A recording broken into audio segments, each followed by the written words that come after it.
السلام عليكم، اهلا بيكم. معاك دكتور احمد رئيس اخصائي العلاج الطبيعي والتغذيه العلاجيه والرياضيه. وفي فيديو النهارده انا هقول لك على احسن تمارين للرجل من الاسوأ للافضل. يلا بينا على الفيديو.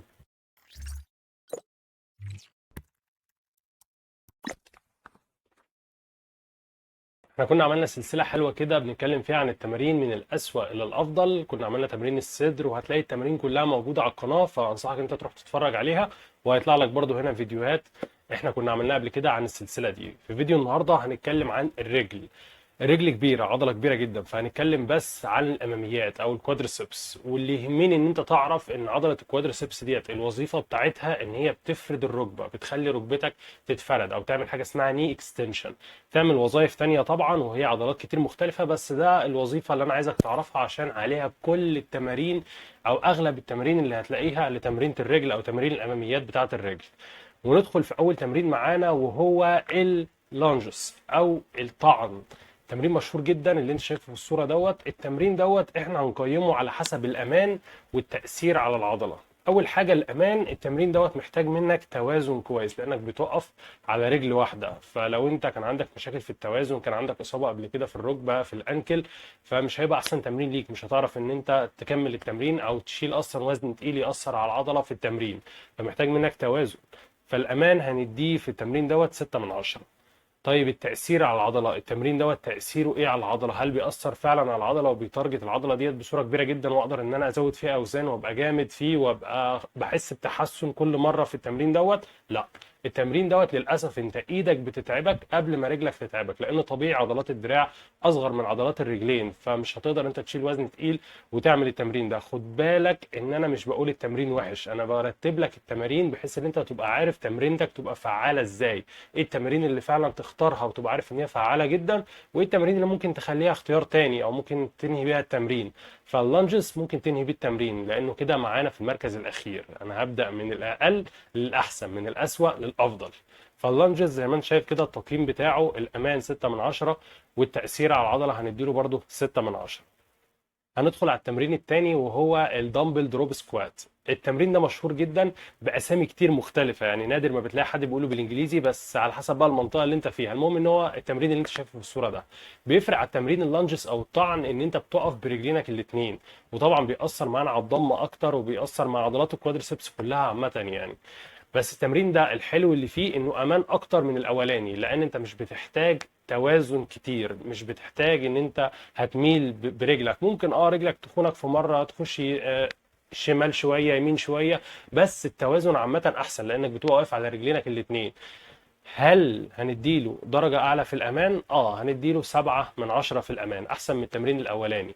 طب التأثير في العضلة نفس فكرة التمرين الأولاني، تأثيره مش أحسن حاجة لأن طبعا دراعك هيبقى هو اللي شايل الوزن، وأكيد دراعك هيبقى أخف أو هيبقى محتاج وزن أقل عن ما هيبقى محتاج رجلك، فطبيعي مش هتعرف تأثر أو تتارجت عضلات رجلك عن طريق وزن أنت اللي ماسكه بإيدك. فهنديله في التأثير 6 من 10.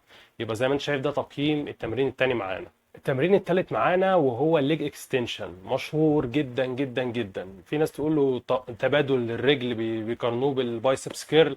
هو عامة مشهور جدا جدا جدا، وتمرين كويس قوي. والماشين بتخليك تعمل حركة معينة بس، اللي هو بتفرد رجلك وتنزلها، ولا يمين ولا شمال ولا بتحرك في اي اتجاهات. فمن ناحية الامان التمرين دوت كويس جدا في حتة ان هو وان دايركشن او اتجاه واحد. بس خد بالك في حتة الامان ان هو بيحط ضغط كبير جدا على اربطة الركبة. لو انت كانت ركبتك سليمه ما فيهاش اي مشكله، ما بتحسش بالم في ركبتك في التمرين دوت، فالتمرين كويس ليك. لكن في ناس كتير بيأثر معاها على الباتيلر تندون او زي ما بنقول كده الصابونه. الحته اللي هي عند الصابونه دي بتحس بوجع فيها، ولو انت اربطه الركبه عندك فيها مشكله برضه هتحس ان الرباط الداخلي بتاع الركبه، وهتحس الرباط الصليبي بيتحط عليه ضغط كبير جدا جدا في التمرين ده. فمش هيبقى افضل حاجه من ناحيه الامان. في طبعا تمارين احسن منها لسه هنقولها. فهندي الامان للتمرين دوت 8 من 10. التأثير على العضلة لا، هو تأثيره كويس جدا على العضلة، هنديله 9 من 10.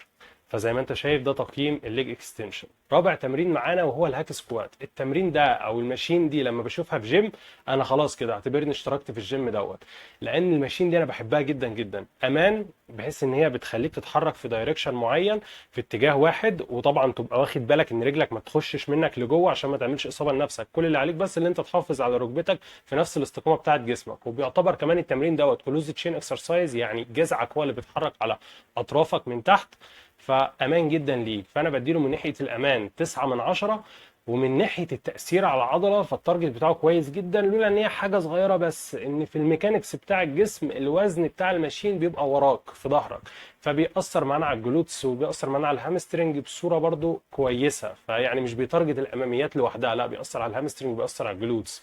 فممكن نديله 9 من 10 في التأثير على العضله.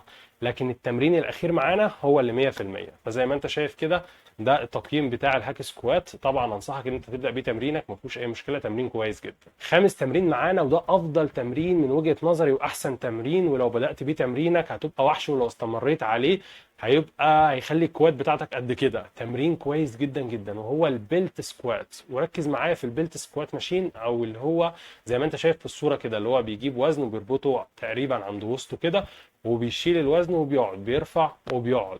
تمرين قوي جدا جدا جدا. بالميكانيكس بتاعت الجسم هيفرق عن الهاك سكوات ان الوزن بيبقى قدامك فبيتارجت الاماميات اكتر، بيأثر على الكوادريسبس اكتر لان الوزن اللي بتشيله هو قدامك مش وراك زي تمرين الماشين او اللي هو الهاك سكوات اللي فات. فده هتحس ان في فاير، في حريقه بتحصل في رجليك. فلو لقيت الجهاز ده عندك في الجيم بالتاكيد روحه. وخد بالك في فرق كبير جدا من البيلت سكوات اللي انت شايفه دوت والسكوات العادي. السكوات اللي انت بتشيله فوق ظهرك دوت، لا ده انت الوزن ورا مبدئيا، فالميكانيكس باظت خالص. التاثير مش هيبقى على الجلوتس، هيبقى على الجلوتس وهيبقى على الهامسترنج، مش هيبقى على الاماميات.